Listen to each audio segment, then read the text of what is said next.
Good evening, brothers and sisters in Christ. Welcome to the celebration of the Holy Eucharist, this fourth Sunday of Lent. Let us include in our prayers the following intentions: for the thanksgiving of Carmelita Punzalan and family, Lito and Lori Zapanta; for the birthday thanksgiving of Joseph Esquivel, Ernesto Dizon, Roda Mercado, and Ivy Gonzalez; for the special intentions of Rowena Lagman Songko, John Ray, Michelle, and Davina Abalos; Edgardo and Beth Palo; Lynette Nukum and family; Helen David; Tita Bermudez; Eleanor Ventura; Jeremy Robes; Arman and Mariette Nang; Rosana Reyes; Jimmy and Inday Santo Domingo; Patrick and Sarah Bukinko; for the good health, speedy recovery, and healing of Emil Maniago, Nicanor Cruz, Atoy Bustos, Valeriano Pangilinan Jr., Maricris Salak, Maylene Magtoto Anunciacion, Senior Melissa Arquiano, Rayonico Salvador, Leofer Razon, Virgilio de los Santos, Victoria Aguas, Ramil Sunga, Mario Venzon, Maria Regina Dizon, Rosalita B. Torres, Edel Umlas, Gloria Panlilio, Ernesto Dizon, Pat Ahos, and those whom we pray for healing. For the eternal repose of the souls of Roberto Rivera, Ariel Dizon, Romeo and Rodinel Lagman, Maynardo and Lydia Batak, Mauro Milagros and Antonio Cortez, Reverend Father Pablo L. Sahagun, Ponciano Belen and Ronel Castro, Jesus Balidio, Monalita Pasion, Esmirna Perez, Filmer Abrahano, Daisy Razon de Mabuyu, Maria Monica Bata, Remedio Saldana Kalilung, Rita Kalulung Hurtado, Rico S. Kalilung, Mara Kalilung, Genemino and Asuncion Umlas, Faustino Santa Maria Jr., Luciana S. Olalia, Elena Parico, Vicente and Ellen Tamtangco, Alex Resurrection, Alejandro and Milagros Resurrection, Magno and Francisca Hipolito, Sani Gonzalez, Jefferson Gonzalez, Steve Sanchez, Corazon Modina, Rodolfo Modina, Karen Modina, Maricar Modina, Gregoria Lumanta, Jose Matogina, and all poor souls in purgatory.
Let us all rise and glorify the Lord by singing our entrance hymn.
In the name of the Father, the Son, and the Holy Spirit. Amen. The Lord be with you. And with your spirit. Good evening po. Good evening, Father.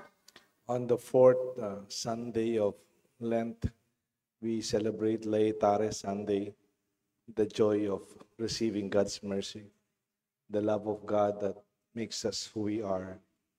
Let us be grateful for the inheritance we have received from those who love us, not only from our families and friends, but most especially from our God. For everything that we have will be useless if we don't have the gift of life the Lord has given us.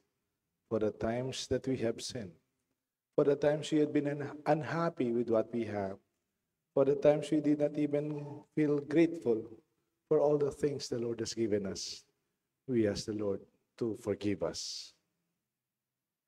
Together we pray, I confess to Almighty God and to you, my brothers and sisters, that I have greatly sinned in my thoughts and in my words, in what I have done and in what I have failed to do. Through my fault, through my most grievous fault. Therefore I ask Blessed Mary, ever Virgin, all the angels and saints, and you, my brothers and sisters, to pray for me to the Lord our God. May Almighty God have mercy on us, forgive us our sins, and bring us all to everlasting life. Amen.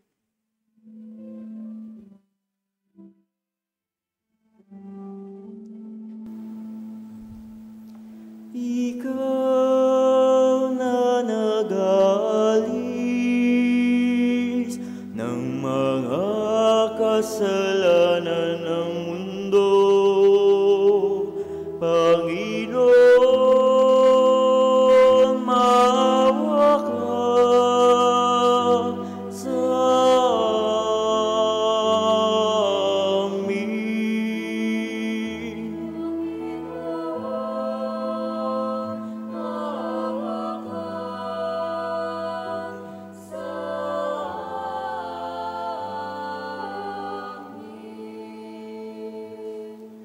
Ika'y tagahilo naming makasalanan, O Kristo,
Let us pray.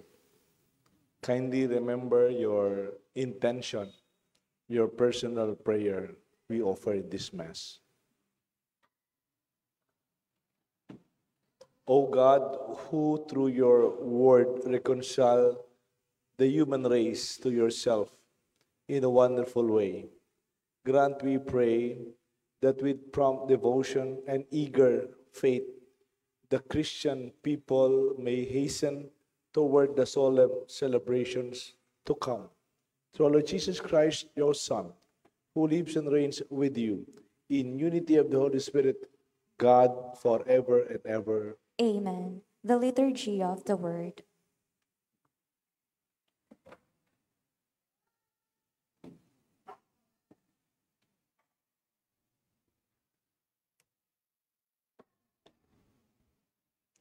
A reading from the book of Joshua. The Lord said to Joshua, "Today I have removed the reproach of Egypt from you." While the Israelites were encamped at Gilgal on the plains of Jericho, they celebrated the Passover on the evening on the 14th of the month.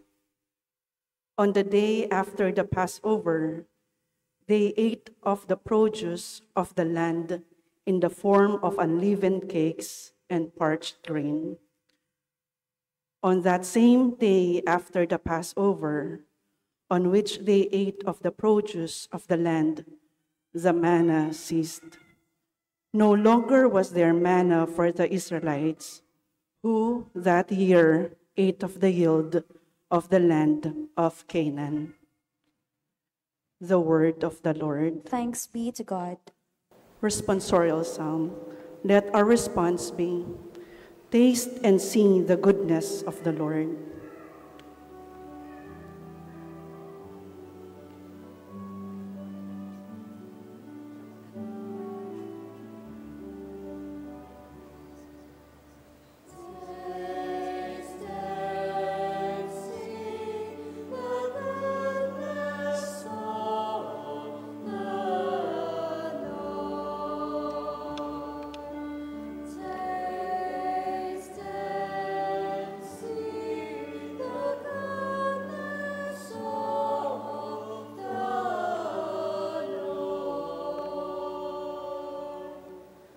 I will bless the Lord at all times. His praise shall be in my mouth. Let my soul glory in Lord. The lowly will hear me and be glad.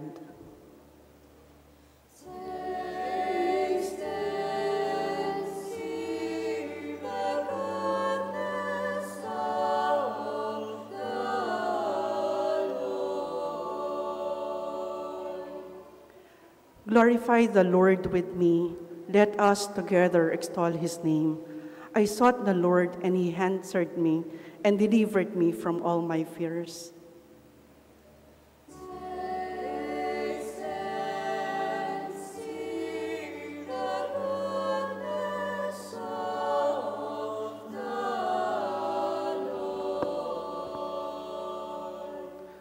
Look to him that you may be radiant with joy, and your faces may not blush with shame. When the poor one called out, the Lord heard, and from all his distress he saved him.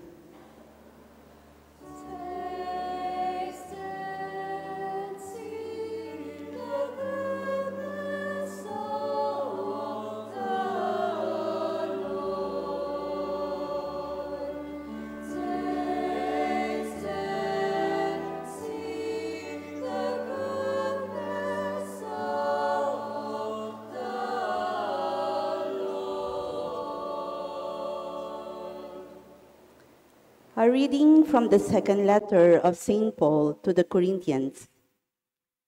Brothers and sisters, whoever is in Christ is a new creation.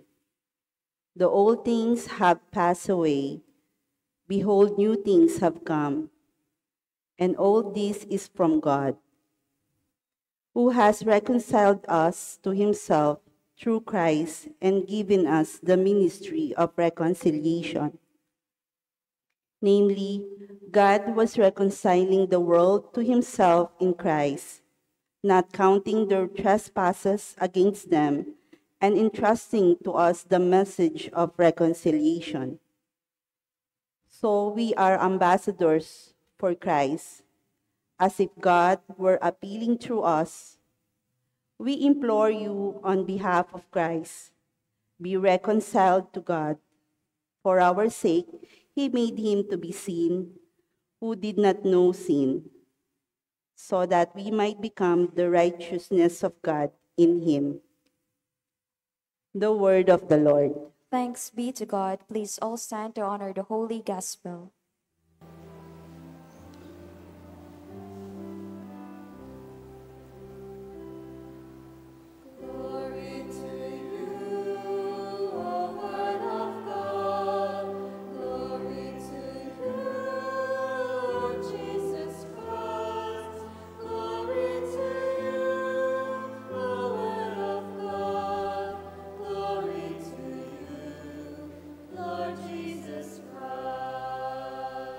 All together, please. I will get up and go to my father and shall say to him, Father, I have sinned against heaven and against you.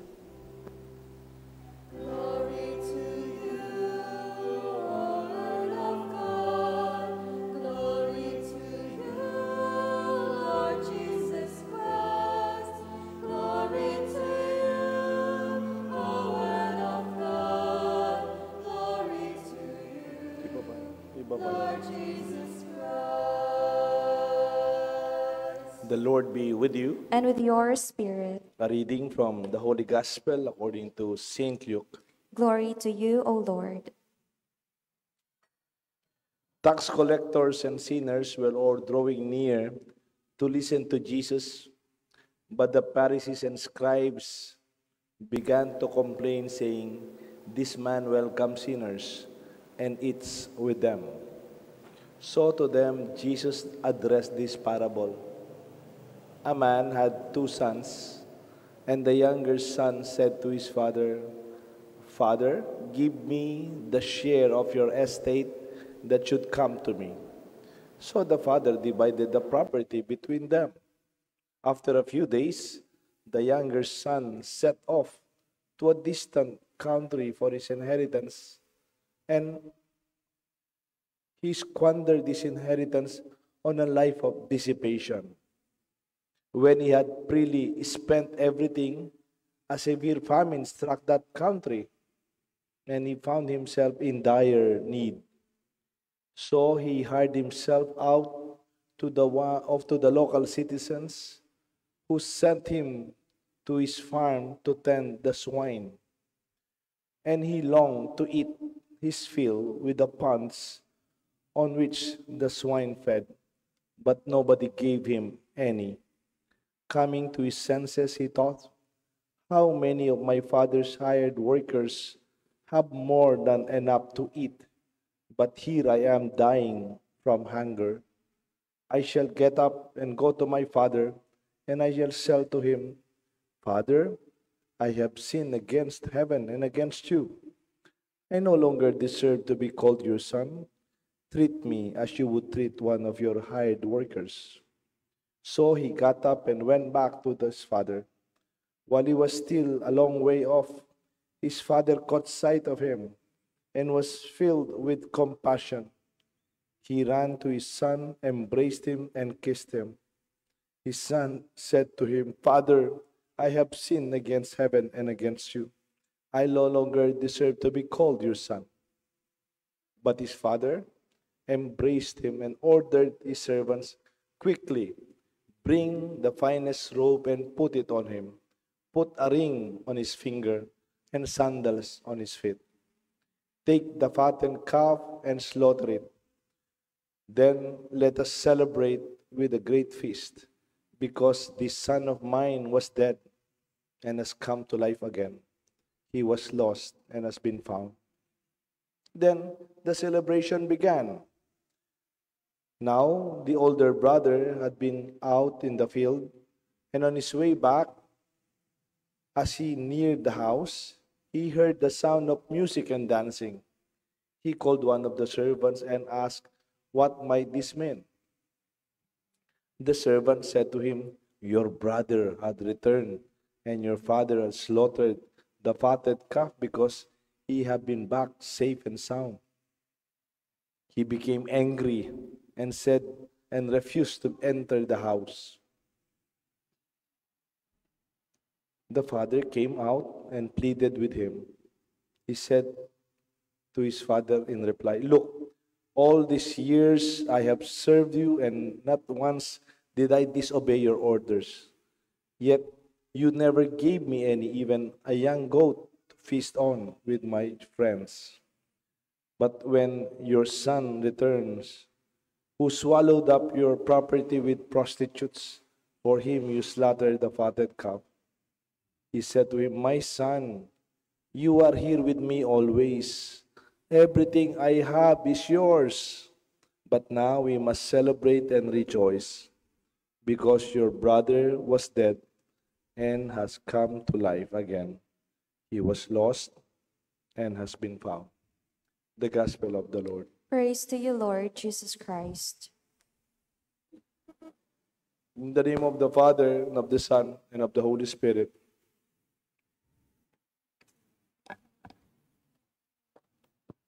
Very interesting ang title ng ating reflection. Inheritance. Mana. Let us look at the three personalities in the Gospel. The younger son. Let us not call him prodigal son. Let us just call him the younger son. And the second, the elder son.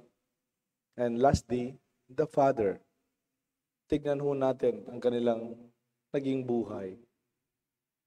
The younger son, maybe I can call him a model of failure. Gusto mong maging malas sa buhay mo, be like this younger son. Let us not judge him morally. Pero tignan lang natin yung naging buhay niya. Maybe you can look at it from the perspective of business and enterprise. Una, hindi pa man oras, he already demanded his inheritance.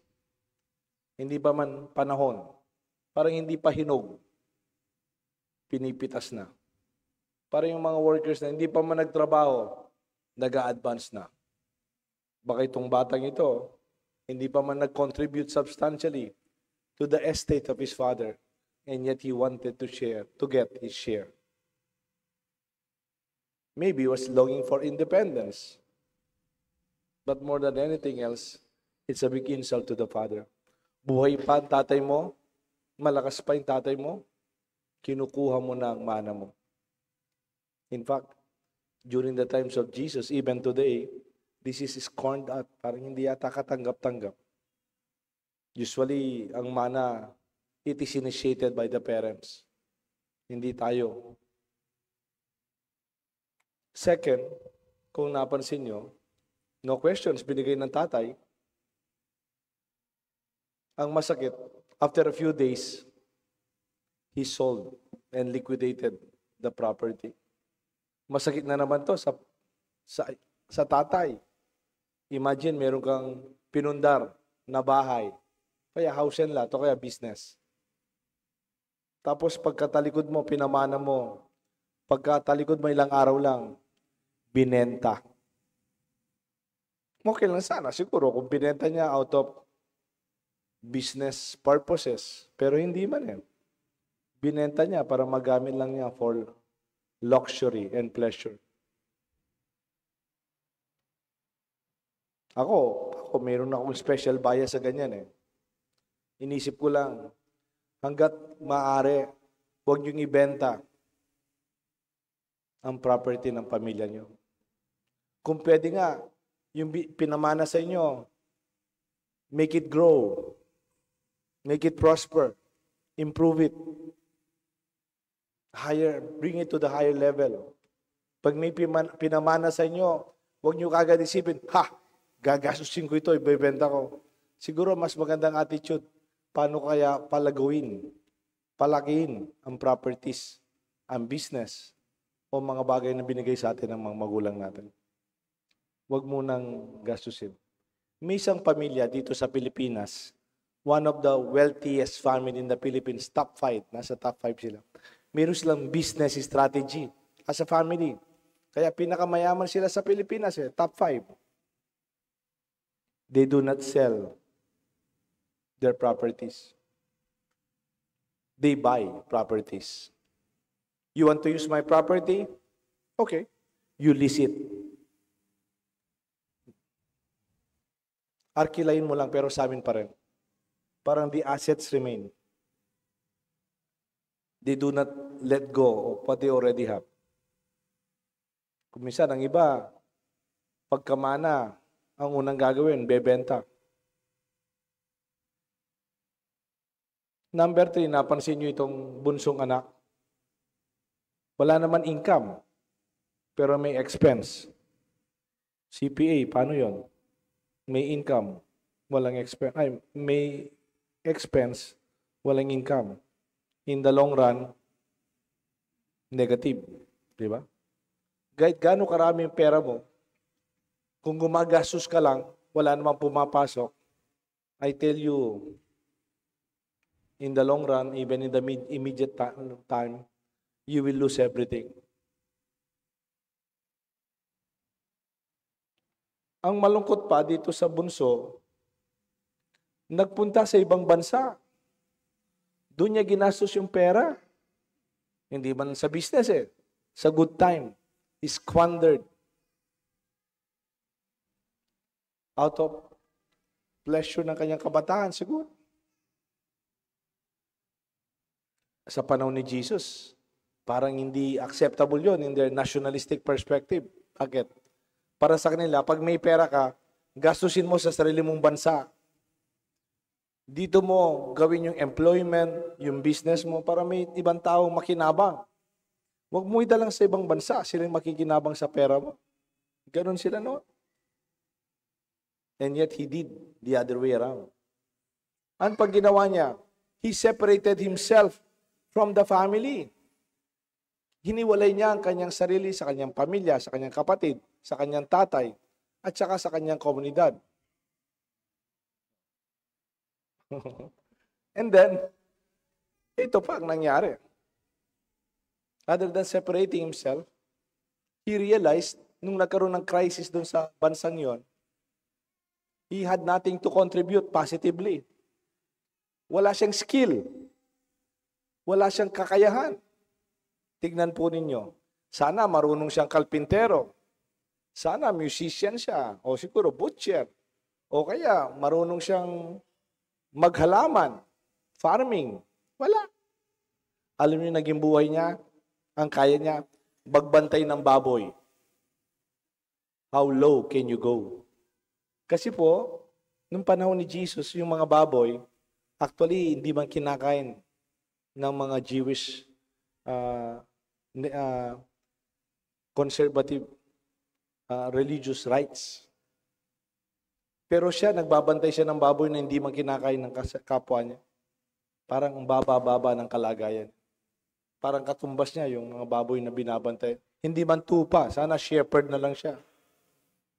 Wala naman tayong kwentong yung isang taong nagbabantay ng baboy, di ba? Siya lang. Mabuti pa yung shepherd, mayroon pang dignity. Pero siya, wala. You know, hindi pa man nag-umpisa itong batang to, I could declare that he is already bankrupt from the very beginning. Umpisa pa lang, nakikita mo na hindi malayo mararating. He will be a failure, a model of failure. Yung mga anak po ninyo, teach them not to have, but to develop what they already have. Kung kaya nila, kakayahan. Alam niyo po si Jackie Chan. Si Jackie Chan, noong 2011, mayaman po ito. Hindi niya pinamanahan ang kanyang anak. Nag-declare siya, I would not give any inheritance to my son. Kasi dami nang binigay sa kanya, sinira niya. Nakulong pa siya sa drugs. At ito lang po yung katuwiran ni Jackie Chan. If I give him money, he will only misuse it. But if he do not have money, and he can help himself, that would be better. Kung bibigyan ko lang ng pera yan, wawaldasan lang. Siguro kung wala siyang pera, kaya niya, maghanap siya ng sariling kabuhayan, baka yun yung susi, maging matagumpay siya. Kaya mga kapatid, hindi po sigurado pag binigyan nyo ng pera at puhunan yung anak nyo, kung walang ibang puhunan sa sarili nila, no social skill, no social relationship, no value for the family, no skill to contribute, to work hard, I think in the future, they will fail. Ikalawa, the elder son. Maybe I could say that he's a model of success. Pero yung success mayroong connotation. Bakit? Successful siya. Tignan nyo, ang sipag-sipag niya. Gabi na, nagtatrabaho pa from the field, pabalik. Hard working. Yung kapit niya, hardly works. Siya talagang, he works hard. In fact, parang matipid pa nga eh.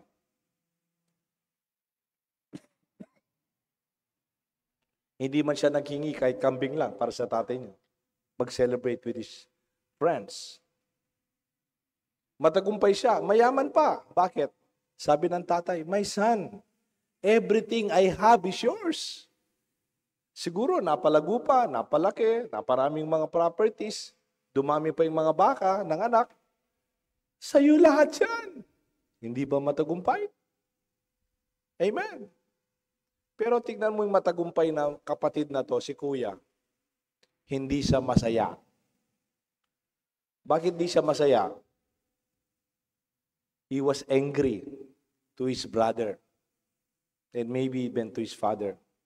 Galit siya sa kanyang kapatid kahit sa kanyang ama. Bakit? Tinanggap ng ama niya ang kapatid niya. He's so righteous.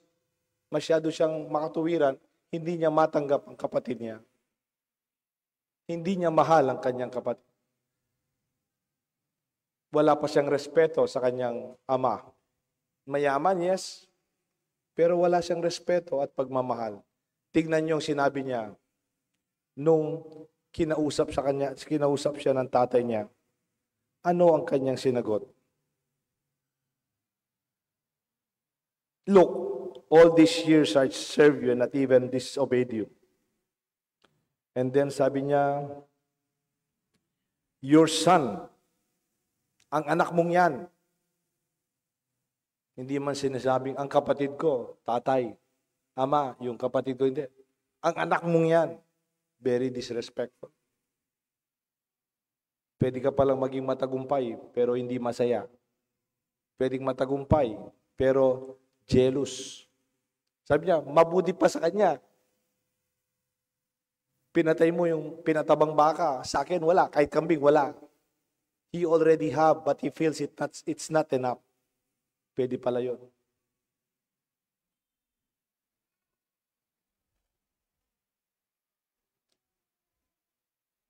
May hugot pa nga siya. Malalim ang kanyang resentment. He was wealthy with material things, but poor when it comes to joy and thanksgiving. He was so righteous that he did not even see anything that is good from his father and his brother in the situation. Punta na po tayo sa tatay. O, tingnan muna natin itong magkapatid. Let us analyze these two brothers. Yung pagkapareho nila at saka hindi nila pagkapareho.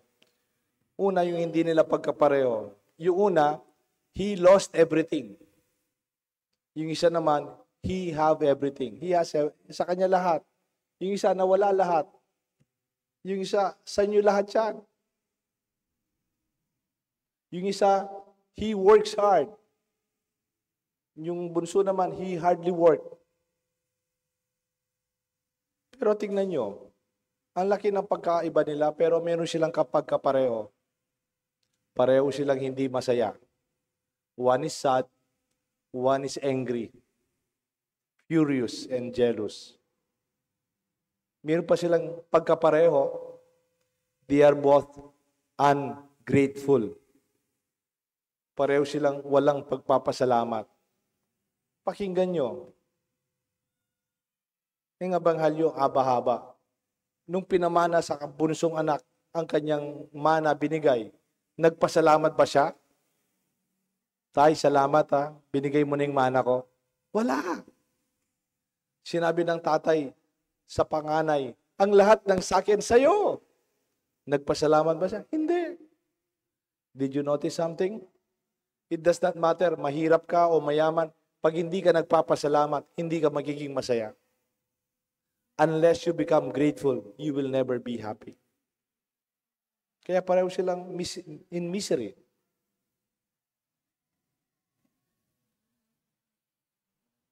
And yet the father loved them. Para sa tatay, itong kanyang dalawang anak ang tunay niyang kayamanan. Ang tatay, hindi man niya tinutugnan yung kayamanan niya. Ang aking mga lupa, ang aking mga baka, mga tupa, wala. Ang kanyang kayamanan, ang kanyang mahal na anak. Tignan po ninyo, nung pabalik ng kanyang anak, sinalubong ng ama, and he embraced him. Pagmamahal yan. Hinihintay niya. Meron pa po kaming Bible study teacher. Sabi niya, that embrace of the Father, sinalubong niya, no? I-embrace him. Hindi lang emotional outburst yun, yung emotional na i-embrace him dahil na-miss niya. Hindi? It was also to protect him. Kung magsisimba kayo next Sunday, may isang babae was caught in adultery. He will be stoned to death kasi he sinned against the standards of their society and their church. Ganito rin yung anak nila. Hindi lang galit yung kuya, pati kapitbahay, pati barkada, pati community and the society is very angry of this son sa ginawa niya sa tatay niya. At kung nakita yan, siguro bububugin yan. O kaya they will stone him to death. That's why the father embraced him to protect him. Pagmamahal. Tignan po ninyo. He said, bring in the finest robe and wear it, give it to him. Papagsuot niyo sa maganda, damit. Bakit po? Maybe he was going home almost naked. He was so in dire situation na halos hubad-hubad na sigurong bumalik. Wala nang damit. Give him a robe. Para sinasabi, ibalik mo kanyang dignidad. Ikalawa, sabi niya, give him a ring in his finger. Ibalik yung sing-sing. Ano yung sing-sing?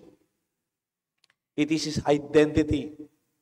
Kung lakalaki ka, mayroon kang sing-sing, babae ka, may sing-sing. It's your identity that you are married. Yung iba, mga engineer. Yung iba, mga doktor. Iba, CP, mayroon silang college ring. It identifies them. Give him the ring of our family to give him his name and identity. Kasi sa ginawa niya, nawala siya. He lost his identity. Hindi naman siya kilala doon. He's nobody. Binalik ng ama niya. At sabi niya, bigyan siya ng sandalyas. Give him sandals. Ano gusto sabihin nun? What is the difference between a free man and a slave? Anong pagkakaiba ng isang taong malaya at isang taong alipin? Ang mga alipin, they are barefooted, nakayapak. Deng alipan, makatapakan lang. Look at the feet. And the free man wears sandals or even shoes. Kaya nung give him sandals, give him his freedom. Make him a free man again. Love of the Father. Ang kanyang kayamanan, ang kanyang bunsong anak, ganun din ang kanyang panganay. Inaamo niya, tara na. Pumasok ka na sa bahay, celebrate with us. He was reconciling them. He was facilitating joy and celebration. Kaya nga nakapink ako ngayon eh. It is a celebration Sunday of God's mercy and love. Maging masaya kayo mga anak. Huwag kang umiyak kung nawala lahat. Babalik din yan. Anak, maging masaya ka kahit may kasalanan ng kapatid mo. Patawarin mo. Maging masaya ka, nandito siya. But they did not see the invitation of their father to be joyful, to celebrate and to forgive. To be reconciled as brothers and sisters. Hanggang po ngayon, ilan pa yung magkakapatid na hindi nakakaintindi o galit, baka nagdidemandahan pa because of their inheritance. Hanggang ngayon, totoo pa yung kwentong ito. Ang kayamanan ng kanyang ama, ang kanyang anak, ang kanyang mga anak. Alam niyo po anong medyo malungkot dito? Yung mga anak, hindi nila nakita ang kanilang ama bilang kanilang yaman. Akala nila yung inheritance nila, akala nila yung mana nila, yung lupa, yung baka, yung tupa, yung kambing, gaano karaming hektarya. They did not see their greatest inheritance was their father. Di ba ganda ng expression? Mana ka sa tatay mo. Yung manang yun, hindi man lupa yun, hindi naman bank account. Yung mana yung ugali mo, kaya pala masipag ka, mana ka sa tatay mo. Kaya pala magaling ka magluto, mana ka sa nanay mo. Yung minamana, it is the values, the way of life. At lahat ng kanila galing sa tatay. Yung lupa, yung baka, yung mga property, galing lahat yan sa tatay. Ang nagpundar dyan, ang tatay. And they did not even thank him or recognize him. Wala. Nagpasalamat ba? No. Galit pa sa kanila. Yung isa nga nagbalik kasi gutom lang. Not because he loved his father. Yung iba naman, walang respeto sa kanyang ama. Masakit yan. But his father remained. Mayroong isang kanta, kinakanta-kanta natin sa misa. Parang nabuksan ang mata ko. Ang tunay na kayamanan, hindi yung nasa bangko. Yung tunay na kayamanan, hindi yung nasa bulsa mo, nasa wallet, o nasa investment mo. Ang tunay na kayamanan, hindi yung meron kang titulo, o meron kang building, o meron kang mga businesses. Alam mo tunay na kayamanan? Yung mga mahal mo sa buhay. Ang iyong ama, ang iyong ina, mga kapatid mo, they are our true treasure. Alam niyo yung kanta? Yung title niya, Tanging Yaman. Sabi ng song, ikaw ang aking tanging yaman na di lubusang masumpungan ang nilikha mong kariktan, sulyap ng iyong kagandahan. Pwede niyo akong tulungan, Tay? Kasi medyo namamalat yung boses ko eh. Can we sing together this song to end this reflection? We sing it together.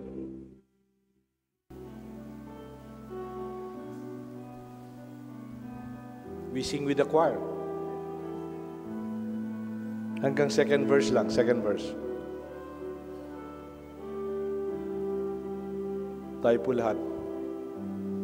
Ikaw ang aking tanging yaman. Isipin po ninyo, yung mga taong naging yaman sa atin. Yung lahat nagbigay kung ano meron tayo.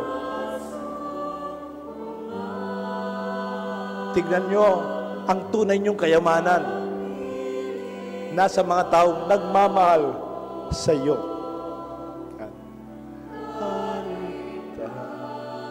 Sa misang ito, magpasalamat tayo sa kanila.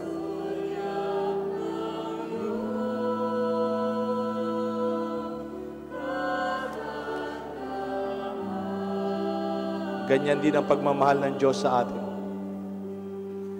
Ikaw hanap sa tuwina nitong puso, ikaw lamang ang saya.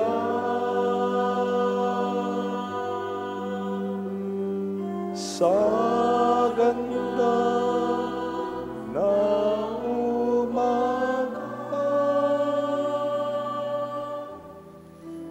ulila sa'yo sinta.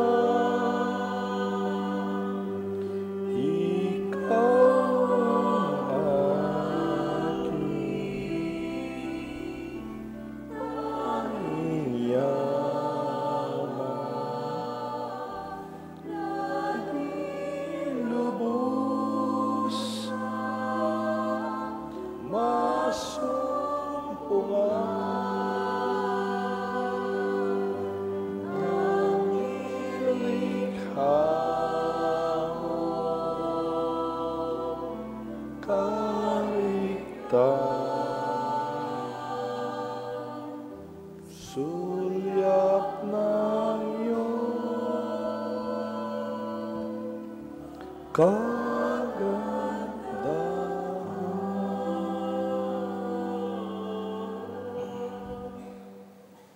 In the name of the Father, the Son, and the Holy Spirit.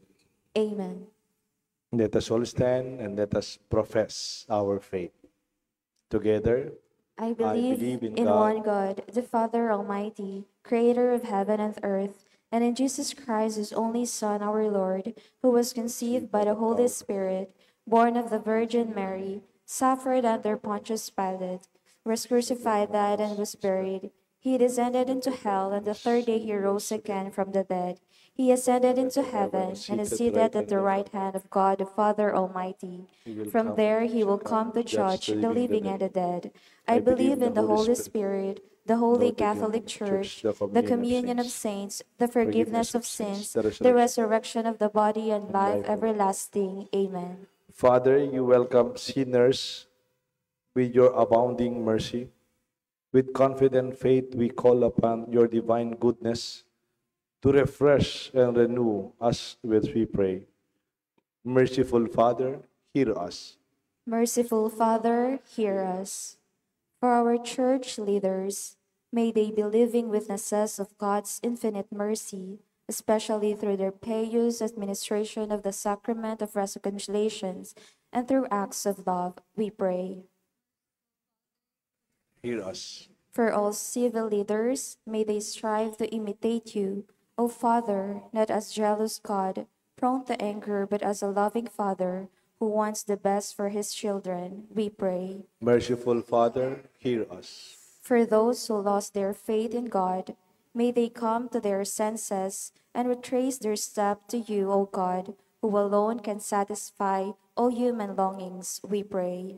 Merciful Father, hear us. For all of us gathered here, may we strive to be obedient to your commandments and never succumb to the ways of the wicked and the pleasures that come from evil, we pray. Merciful Father, hear us. Let us pray for the urgent concerns of our community and our personal intentions. We thank the Lord our Father who gave us everything that we have. Let us grateful for those who provided for us, but brought us for where we are today. May this bring us joy to celebrate His mercy and generosity. We ask this through Christ our Lord. Amen. The Liturgy of the Eucharist.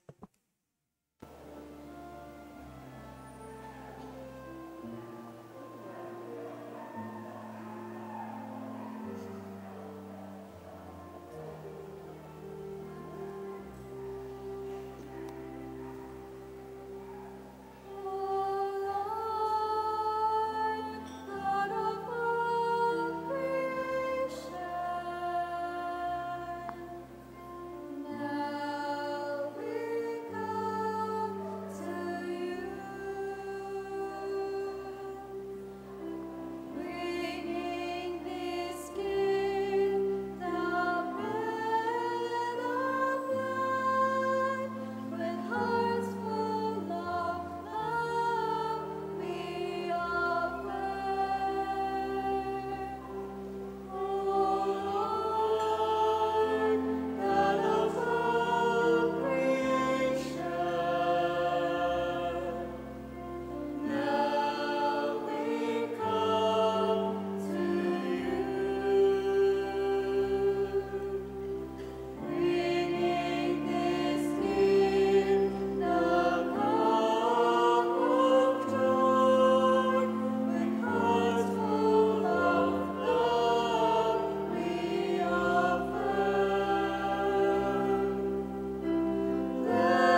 Pray, my dear friends, that this sacrifice may be made acceptable to God, the Almighty Father. May the Lord accept the sacrifice at your hands for the praise and glory of his name, for our good and the good of all his holy church. We place before you with joy these offerings which bring eternal remedy, O Lord, praying that we may both faithfully revere them and present them to you as it's fitting for the salvation of all. We ask this through Christ our Lord. Amen. The Lord be with you. And with your spirit, Lift up your hearts. we lift them up to the Lord. Let us give thanks to the Lord our God. It is right and just. It is truly right and just, our duty, our salvation, always and everywhere to give you thanks, Lord, Holy Father, Almighty and eternal God, through Christ our Lord. For by your gracious gift, each year your faithful await the sacred Paschal feasts with joy in minds and made pure, so that more eagerly intent on prayer and on the works of charity and participating in the mysteries by which they have been reborn, they may be led to the fullness of grace, so that they may bestow on your sons and daughters. And so with all the angels and archangels, with thrones and dominions, with all the hosts and powers of heaven, we sing the hymn of your glory. Without end, we acclaim.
You are indeed holy, O Lord, the fount of all holiness. Make holy, therefore, these gifts, we pray, by sending down your Spirit upon them like the dewfall, that they may become for us the body and blood of our Lord Jesus Christ. At the time he was betrayed and entered willingly into his passion, he took bread and gave you thanks, broke it, and gave it to his disciples, saying, "Take this, all of you, and eat of it, for this is my body, which will be given up for you."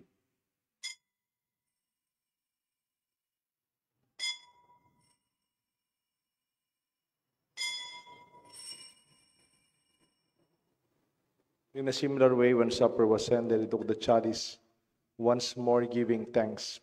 He gave it to his disciples, saying, "Take this, all of you, and drink from it. For this is the chalice of my blood, the blood of the new and eternal covenant. It will be shed for you, for many, for the forgiveness of sins. Do this in memory of me."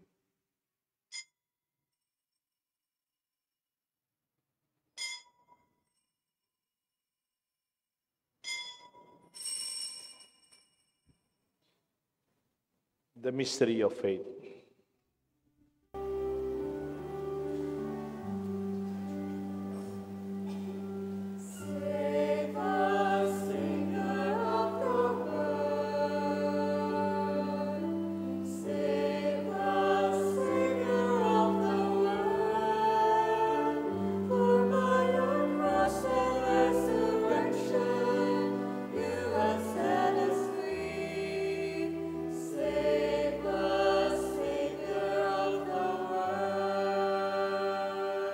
Therefore, as we celebrate the memorial of his death and resurrection, We offer you, Lord, the bread of life and the chalice of salvation, giving thanks that you have held us worthy to be in your presence and minister to you.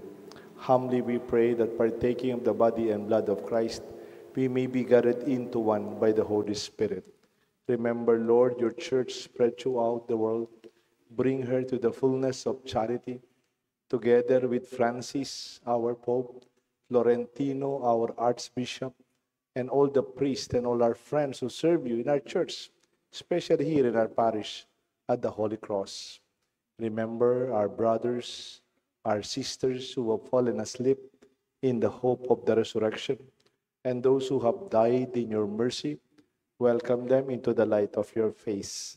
Have mercy on us, we pray, with the Blessed Virgin Mary, Saint Joseph, her spouse, with the blessed apostles, and all the saints who have pleased you throughout the ages, we may merit to be co-heirs with eternal life, and may praise and glorify you through your Son, Jesus Christ. Through him, and with him, and in him, O God, Almighty Father, in the unity of the Holy Spirit, all glory and honor is yours forever and ever.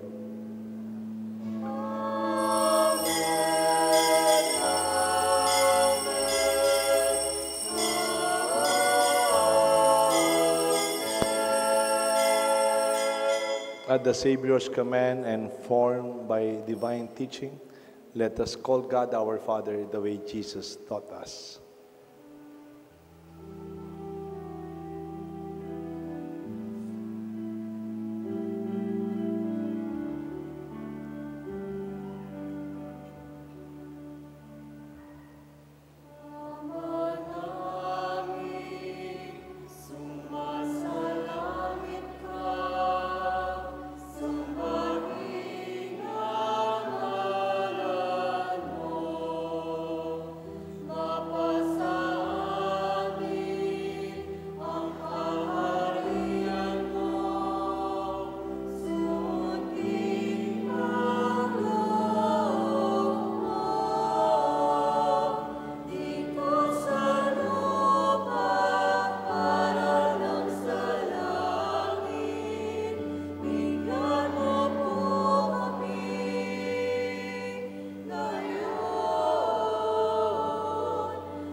Deliver us, Lord, we pray, from every evil. Graciously grant peace in our days.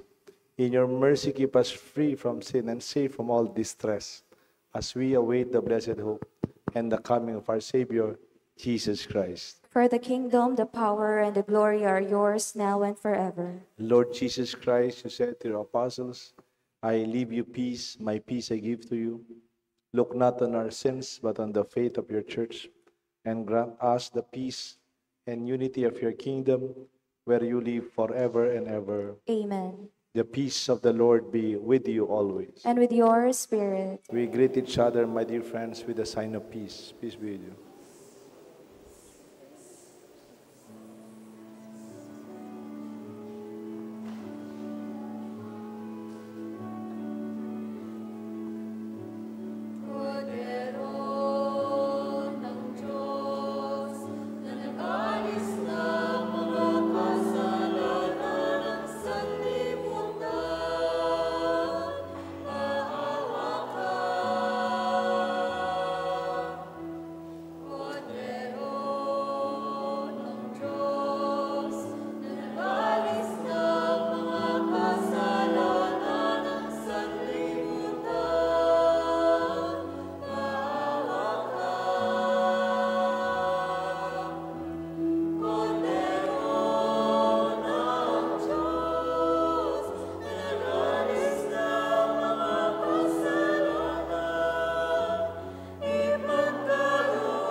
Behold the Lamb of God.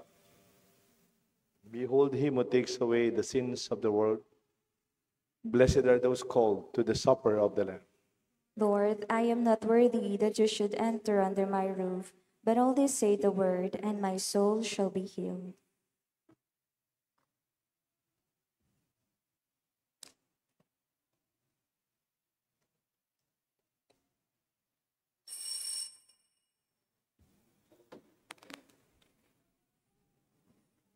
The body of Christ. The body of Christ. The body of Christ.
Let us pray.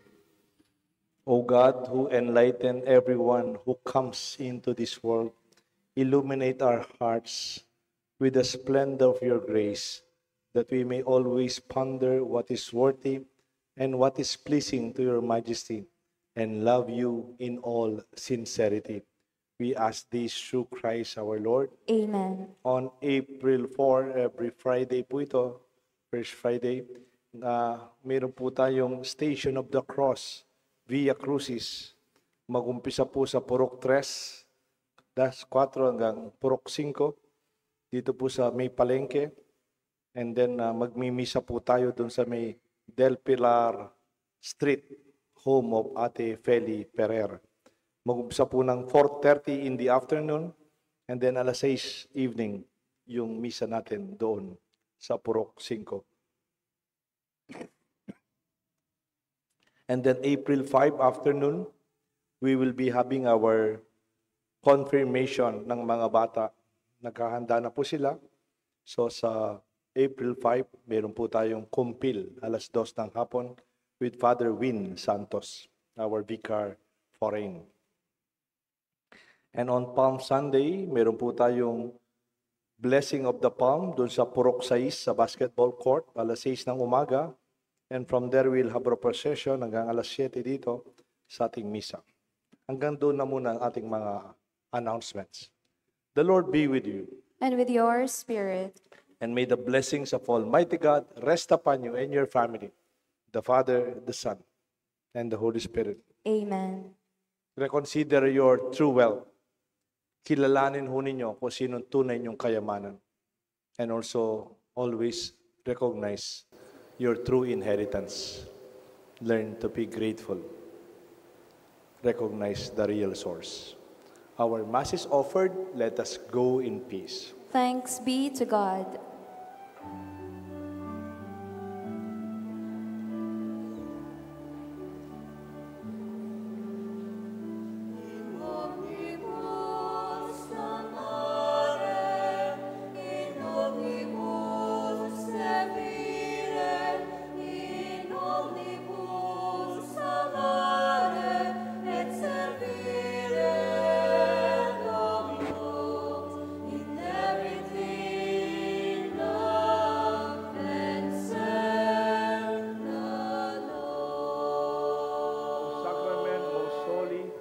Sacrament divine, All praise and all thanksgiving be every moment thine.